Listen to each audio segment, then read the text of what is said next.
Një operacion I mirë organizuar policor, I koduar last night, ka çuar në zbardhjen e një rasti të shfrytëzimit për prostitucion dhe vënien në pranga të dy shtetasve, si dhe nisjen e procedimeve penale ndaj dy të tjerëve që kishin ndjeni për aktivitetin kriminal, por nuk kishin bërë një kallëzim në polici. Veprimet hetimore u bazuan në informacionet e siguruara në rrugë operative nga inteligjenca policore, të cilët quan në zbardhjen e këtij rrjeti të shfrytëzimit për prostitucion në qytetin e Gjirokastrës. Pas hetimeve, shtetasit Roberto Leka, 27 vjeç, banues në Tiranë, dhe Kristo Duraku, 31 vjeç, banues në Grabjan, Divjak, në bashkëpunim me njëri tjetrin, kishin rekrutuar dhe po shfrytëzonin për prostitucion një 26 vjeçare nga Berat. Vajza detyrohej të ushtronte aktivitetin e paligjshëm në qytete të ndryshme të vendit për llogaritë e dy të rinjve.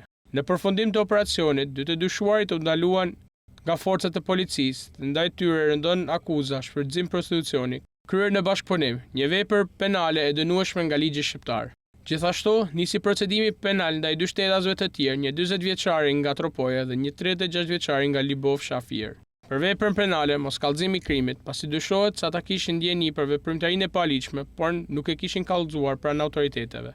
Gjatë operacionit u sekuestruan në cilësinë e provës materiale një shumë e konsiderueshme parash, e dyshuar se është përfituar nga aktivitete kriminale, si dhe 6 aparat celular që dyshohet se janë përdorur për komunikim nga organizim të veprimtarive të paligjshme.